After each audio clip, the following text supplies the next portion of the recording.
Viewers, welcome to e rickshaw man channel. Viewers, आप सभी को ई रिक्शा मैन चैनल में स्वागत है। और हम ई रिक्शा मैन चैनल की तरफ से आप सभी को, हमारा सभी व्यूअर्स को हम बहुत बहुत धन्यवाद देता हूं, क्योंकि हमने पिछले जो भी वीडियोस अपलोड किया था उस वीडियोस को आप लोगों ने बहुत प्यार दिया है, हमारे चैनल्स को भी बहुत सब्सक्राइब किया है और इंफॉर्मेशन भी काफी मिला है आप लोगों को। जैसे कि आप सभी को पता है, हमारा चैनल्स में हम ई रिक्शा का रिलेटेड जो भी ई रिक्शा होता है, जैसे हम लोग का ई रिक्शा का खुद का डीलर है, तो ई रिक्शा का रिलेटेड जो भी इंफॉर्मेशन होता है हम अपना वीडियोस के जरिए आप लोगों को प्रोवाइड करते हैं। तो ई रिक्शा में जो चलने वाली चीजें होती है, जैसे इसका मोटर हो गया, कंट्रोलर हो गया, इसका टायर्स हो गया, इसका जो पूरा स्पेसिफिकेशन जो भी है, इस सभी स्पेसिफिकेशन के बारे में हमने ऑलरेडी हमारा चैनल में वीडियो अपलोड करके रखा है। हमारा जो ब्रांड है नॉर्मली एली ब्रांड से हम डील करते हैं। ये नया स्टॉक हमारा आया हुआ है, आप जैसे कि देख सकते हो यहाँ पे, ये कलर वेराइटीज कलर का इसमें है, हम आपको दिखा रहे हैं। ये हमारा नया स्टॉक अभी आया हुआ है। इसको हम सी ग्रीन कलर बोलते हैं, इसको सी ग्रीन कलर है। ये सी ग्रीन कलर का है। ये एक रेड कलर है, बहुत बढ़िया कलर है, और स्टेनलेस स्टील का गाड़ी है। ये पूरा जो गाड़ी है आपका स्टेनलेस स्टील का मिलेगा। इस पे जंग वंग लगने की कोई शिकायत नहीं होगी इस पे। और ये होता है हमारा ब्लू कलर का गाड़ी है, एक ब्लू कलर का है। ये ब्लू कलर का है, इस गाड़ी को ब्लू कलर बोलता है, ब्लू कलर का है ये। और ये सी ग्रीन का है। और एक आता है आपका स्काई ब्लू, इससे ब्लू का थोड़ा लाइट वर्जन होते हैं वो, और लाइट ब्लू टाइप का आता है। तो आप लोग एली ब्रांड का अगर गाड़ी लेंगे तो हमारे डीलर में आप आ सकते हो। और दूसरी बात, आज का वीडियोस में हम आपको बैंक फाइनेंस के बारे में बताएंगे। जैसे लास्ट जो भी हमारे वीडियोस थी, उस वीडियोस में हम बताए थे आपको कि एक ई रिक्शा का जो इंश्योरेंस होता है, जैसे कि बहुतों का मन में ये कंफ्यूजन है कि एक ई रिक्शा खरीदते वक्त उसका डॉक्यूमेंट्स का क्या क्या खर्चा आता है। जैसे कि हो गया इंश्योरेंस, हो गया इंश्योरेंस में कितना खर्चा आता है एक गाड़ी का। दूसरी बात यह है कि उसकी जो आरसी होती है, आरसी का जो टैक्स होता है, वो टैक्स का क्या खर्चा आता है, टैक्स का क्या खर्चा पड़ेगा। तीसरी बात है, इसका फिटनेस चाहिए भी या नहीं चाहिए। तो उन सभी के बारे में हमने पिछले वीडियो में बताया था। अगर आपको इसके बारे में जानकारी चाहिए होगा तो आप हमारे चैनल में जा करके उन वीडियोस को देखिए एक बार, आपको इंफॉर्मेशन मिल जाएगा कि इसमें इंश्योरेंस में कितना खर्चा है, इसका आरसी टैक्स में कितना खर्चा आता है, इसका फिटनेस में कितना खर्चा आता है। और ड्राइविंग लाइसेंस के बारे में भी चाहिए। अभी तो ड्राइविंग लाइसेंस भी मैंडेटरी कर दिया है कि जो भी गाड़ी चलाएगा इसका ड्राइविंग लाइसेंस होना बहुत ही जरूरी है। तो इसके बारे में भी हम वीडियो डालेंगे।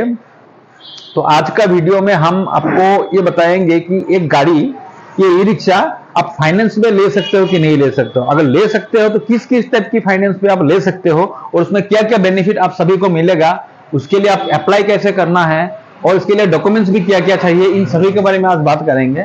तो फाइनेंस के बारे में जैसे ही बात होगी तो इस पे फाइनेंस दो टाइप का होता है। जैसे एक होता है कि बैंक फाइनेंस, जो पब्लिक सेक्टर का बैंक होता है, जिसको हम सेमी गवर्नमेंट बैंक बोलते हैं, तो उन पे भी ये लोन प्रोवाइड करते हैं, उनसे भी आप ले सकते हो। और दूसरी है, एक है जो नॉन बैंकिंग फाइनेंशियल ऑर्गेनाइजेशंस होते हैं, एनबीएफसी से भी आप करा सकते हो। एनबीएफसी में जैसे नॉन बैंकिंग सेक्टर में जैसा हो गया, प्लेयर्स जो है अभी जो फाइनेंस करता है उन पे आप ऐसा से जो जैसे कि महिंद्रा फाइनेंस हो गया, या आपका बजाज फाइनेंस हो गया, या हिंदुजा फाइनेंस है, तो इस तरह का फाइनेंस है, सीरम फाइनेंस है, इनसे भी आप गाड़ी को फाइनेंस करा सकते हैं। और दूसरी बात एक है कि आप इस गाड़ी को बैंक से भी करा सकते हैं। जैसे कई सारा बैंक है, जैसे स्टेट बैंक ऑफ इंडिया है, यूनियन बैंक ऑफ इंडिया है, बैंक ऑफ महाराष्ट्र है, बैंक ऑफ बड़ौदा है, तो इन पंजाब नेशनल बैंक है, इन सभी बैंक्स में आप जाके इस गाड़ी को फाइनेंस करा सकते हैं। अभी आज की वीडियोस में हम बैंक फाइनेंस के बारे में बात करेंगे कि आप बैंक से अगर इस गाड़ी बैंक में अगर फाइनेंस करना चाहते हैं तो किस तरफ से आपको जाना होगा और कैसे आपको डॉक्यूमेंट डालना होगा। तो आइए वीडियो को स्टार्ट करते हैं और डिटेल्स में इस टॉपिक्स में हम बात करते हैं आज। तो बैंक फाइनेंस के लिए जब अप्लाई करने के लिए आप सोचेंगे तो सबसे फर्स्ट एंड फॉरमोस्ट जो आपको जरूरत पड़ेगी वो है एक बैंक अकाउंट की जरूरत पड़ेगी। एक बैंक अकाउंट चाहिए। और बैंक से कितना लोन आपको प्रोवाइड होगा। ये एक्चुअली बैंक का बहुत सारा स्कीम्स होता है जो लोन प्रोवाइड करते हैं स्कीम के अंदर। तो ये जो होता है ये माइक्रो लोन्स बोलता है, मतलब बहुत छोटा लोन होता है, ये सबसे छोटा लोन होता है ये, तो माइक्रो लोन बोलता है। तो इस पे स्कीम्स, बहुत सारी स्कीम्स होते हैं जिसके अंदर आपको ये लोन प्रोवाइड किया जाता है। तो जैसे कि आप किसी बैंक में ये लोन लेंगे तो बैंक जैसे आपको 1 लाख या 1,20,000 तक आपको लोन प्रोवाइड करा देगा। तो इसमें से जैसे गाड़ी का दाम हो गया 1,75,000, तो 1,75,000 में से आप 75,000 मान लीजिए डाउन पेमेंट कर दिया, बाकी 1 लाख बैंक से फाइनेंस हो जाएगा। ये 75 किसी ने 65 रखा है, ये डीलर टू डीलर वेरी करता है। जैसे किसी कोई डीलर 65 डाउन पेमेंट लेता है, बाकी बैंक से 65 रह गया, तो बाकी गाड़ी का दाम 175 है, तो 1,10,000 रुपया बैंक से फाइनेंस करवा देता है। और कोई डीलर हो गया कि 75 डाउन पेमेंट चाहिए, वो बैंक से 1 लाख फाइनेंस करवा देगा। ठीक है, तो इस तरफ से ये आप किया सकते हैं। और एडवांटेज बैंक फाइनेंस में ये है कि जैसे कि ये आपने गाड़ी को अगर बैंक से फाइनेंस करवाया है, तो बैंक से फाइनेंस करवाने पर क्या होगा कि आपको एक तो फास्ट है कि बैंक में बहुत ट्रांसपेरेंसी होती है, मतलब आपको हिडन चार्जेस वगैरह, जैसे प्राइवेट फाइनेंस में, जैसे आपने श्रीराम फाइनेंस में किया, मैं किसी को गलत नहीं बोल रहा हूं, लेकिन मैं एक बात की बात बता रहा हूं कि उनकी जो प्राइवेट जो नॉन बैंकिंग फाइनेंशियल ऑर्गेनाइजेशंस होते हैं, तो उन पे जब लोन लेंगे आप, तो उनका क्या है कि कुछ हिडन चार्जेस रहती है, जैसे कि आपको कोई लेट फाइन वगैरह होता है, या किसी कभी आपको EMI मिस हो गया तो उस पर जो फाइन लगता है वो काफी ज्यादा होता है। लेकिन बैंक में जब आप करेंगे तो उस पर क्या है कि ये जो लेट फाइन वगैरह होता है, लेट फाइन तो उस पर भी लगता ही है, लेकिन लेट फाइन बहुत कम लगता है, मतलब ये अमाउंट बहुत छोटा होता है कि आपको इतना भारी नहीं लगेगा। तो इसलिए लोन का अमाउंट रिपेइंग जो आप करोगे ना, जो पेमेंट आप रिपेमेंट कर रहे हो, वो रिपेमेंट का अमाउंट कम हो सकता है इस पे। दूसरी बात यह है, दूसरी एडवांटेज बैंक में कराने का यह है कि आप बैंक से जब कराएंगे तो बैंक का रेट ऑफ इंटरेस्ट भी बहुत कम होता है, और सरकारी स्कीम के अंदर सरकार का साथ कोलैबोरेशन में ये लोग काम करते हैं बैंक, तो इसलिए रेट ऑफ इंटरेस्ट भी जो है ना, रेट ऑफ इंटरेस्ट भी काफी कम होता है उनका। जैसे कि प्राइवेट फाइनेंस में आप जब कराएंगे तो एबोव 12, 13, 14%, किसी का तो 18% तक भी रेट ऑफ इंटरेस्ट चला जाता है। तो 18% रेट ऑफ इंटरेस्ट मतलब 1 लाख को वो लोग 1.5 लाख तक खींच के ले जाएगा आपको, लोन रिपेमेंट करते करते जब करेंगे आप तब। लेकिन बैंक में क्या है कि इतना नहीं होता है, आपको 2-3 साल में आपको 10-15 हजार ही ज्यादा एक्स्ट्रा देना पड़ेगा बैंक को, क्योंकि रेट ऑफ इंटरेस्ट वहां में कम होता है, बिलो 10 का नीचे होता है। जैसे किसी का 6%, किसी का 7%, किसी का 8%, बैंक टू बैंक डिपेंड करता है, और स्कीम टू स्कीम भी डिपेंड करता है ये। तो इसलिए बैंक में ये भी एडवांटेज है।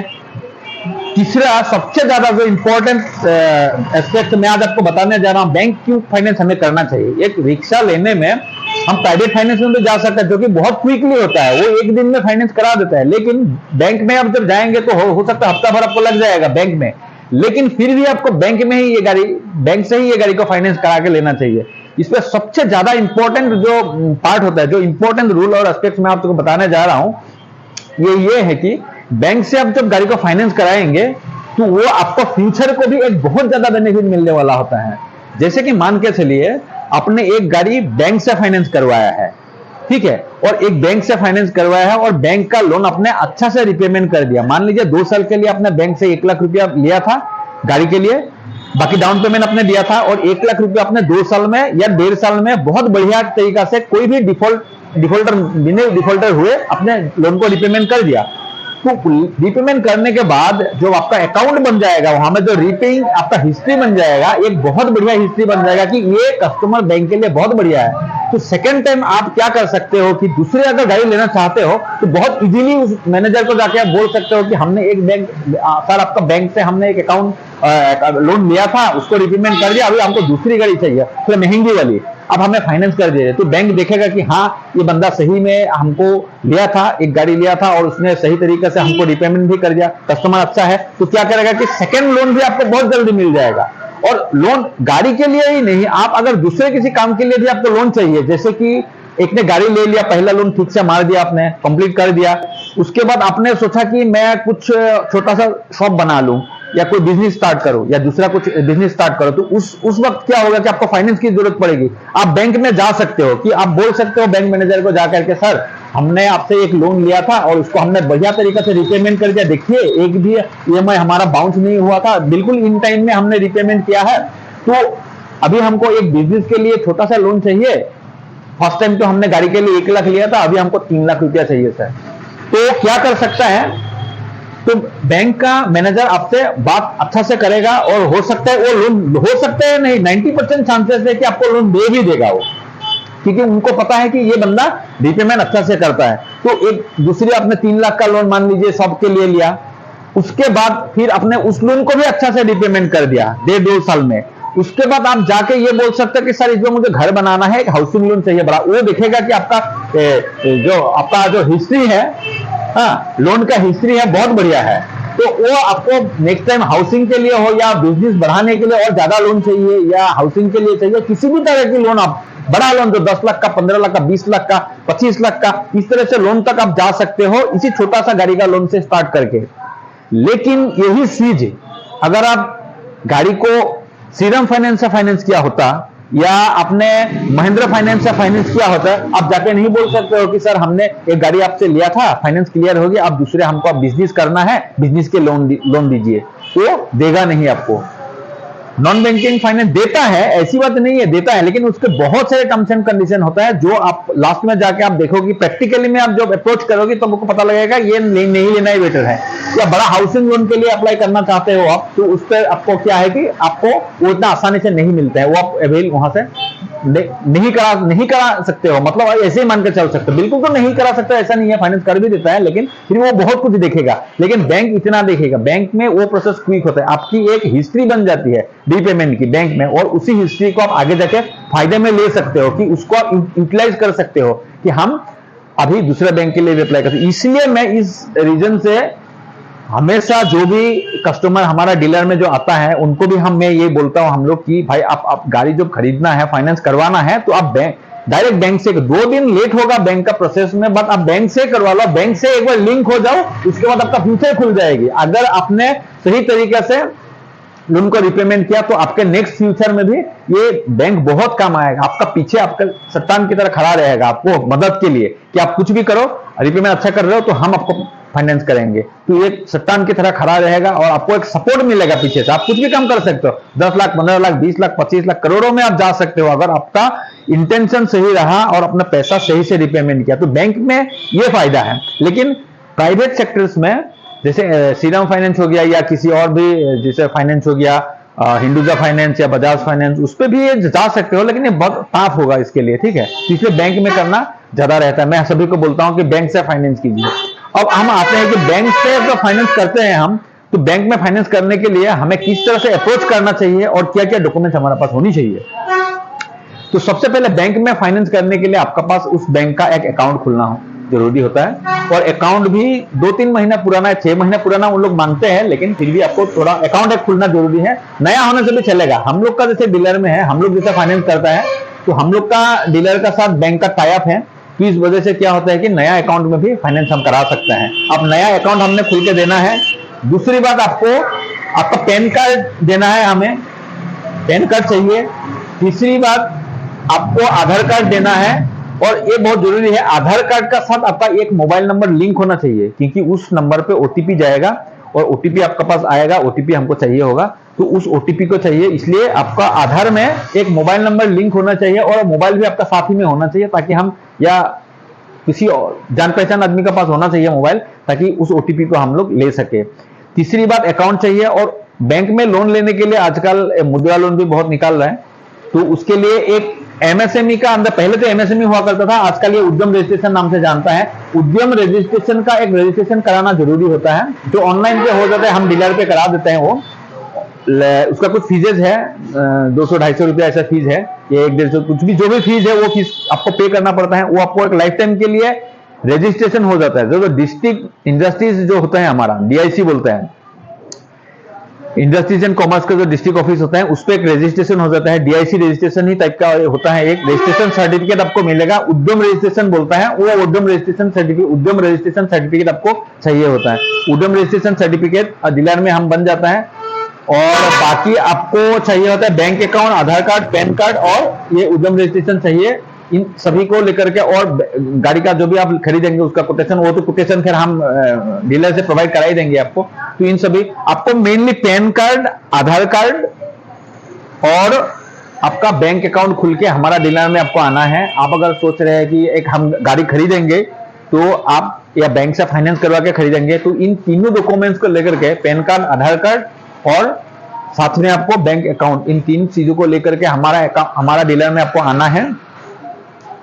आके यहाँ पे आपको सबमिट करना है और हमारा गाड़ी को बुक करना है। आपको गाड़ी चूज करना है, कौन सा गाड़ी लेना है आपको, आप देख लीजिए कौन सा गाड़ी लेना है, बुक कर लीजिए। करने के बाद जो है आपके लिए हम अप्लाई करेंगे। हमारा साथ बैंक का टाई अप्स होते हैं, आपका लोन हम वहां से प्रोवाइड करा देंगे, आपको कोई टेंशन नहीं होगा, आप गाड़ी यहाँ से ले सकते हो। तो हमारा डीलर जो है दोस्तों, मैं आपको बता देता हूँ कि हमारा डीलर गुवाहाटी में भी है, तेजपुर में भी है।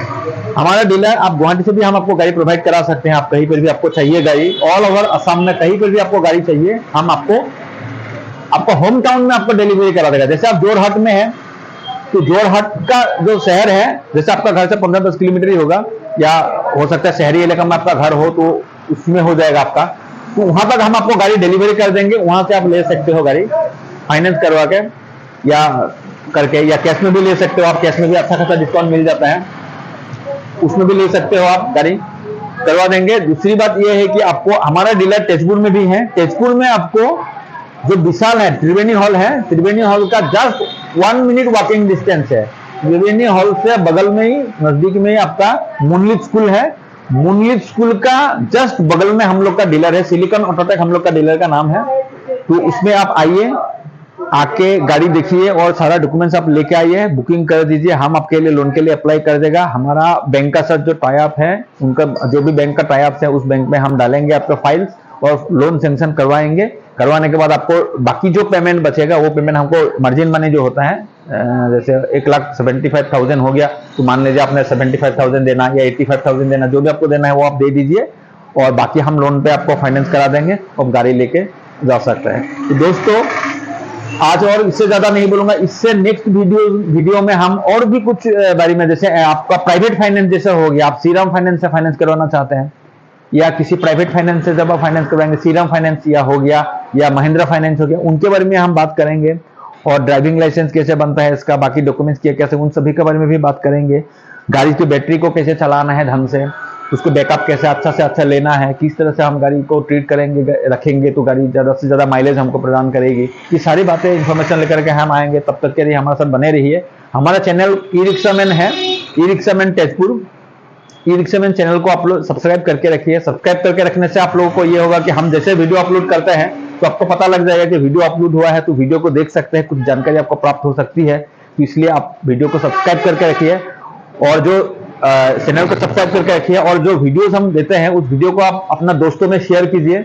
शेयर करने पे होगा क्या कि उनको भी इनके बारे में जानकारी मिल जाएगा काफी, ठीक है। तो इस तरह से हम करते हैं। तो जो ई रिक्शा का जुड़े लोग होते हैं उनको एक्चुअली बहुत जानकारी का नहीं रहती, इस वजह से उनको ना बहुत सारी प्रॉब्लम्स हो जाती है। जैसे लेट फाइन वगैरह कई बार होता है कि हमने आरसी का टैक्स नहीं दिया तो लेट फाइन कितना लगेगा, तो आरसी का हमने इंश्योरेंस नहीं किया, इंश्योरेंस में कितना पैसा लगेगा, इंश्योरेंस का भी लेट फाइन लगता है क्या, या गाड़ी का फिटनेस चाहिए क्या, या फिटनेस मैंने लेट से करवाया तो पर डे कितना चार्जेस है, क्या है, उनके बारे में भी हम पिछले वीडियो में हमने बात किया था इन सभी के बारे में, और डिटेल्स में भी हम बात करेंगे आगे कि या ड्राइविंग लाइसेंस, बगैर ड्राइविंग लाइसेंस पुलिस हमको पकड़ लिया, ड्राइविंग लाइसेंस नहीं है ड्राइवर का, गाड़ी को पुलिस ने पकड़ लिया, तो उस पर कितना फाइन हमारा लग सकता है, किससे हम उससे बच के निकल सकते हैं, या क्या क्या हम कर सकते हैं, इन सभी के बारे में भी हम इंफॉर्मेशन देंगे।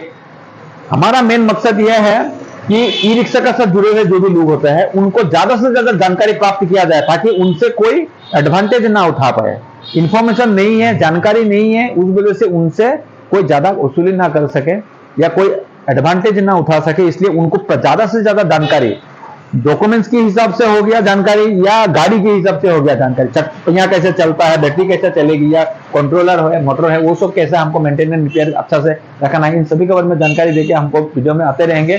तो हमारा चैनल को आप लोग सब्सक्राइब कर लीजिए, लाइक कर दीजिए, कमेंट में आपको जो भी पूछना है ई रिक्शा के बारे में, कुछ रिलेटेड कुछ जानकारी आपको चाहिए होगा तो आप कमेंट्स के जरिए हमको पूछ सकता है, हम आपको रिप्लाई करेंगे, जानकारी देंगे। तो वीडियो इस तरह से वीडियो हमारा वीडियोस को भी देखते रहिए, शेयर भी कीजिए, लाइक कीजिए और सब्सक्राइब कीजिए। तो दोस्तों आज के लिए इतना ही, और नेक्स्ट वीडियो में फिर मिलेंगे आप लोग के लिए। तब तक के लिए बहुत बहुत धन्यवाद एंड ऑल द बेस्ट।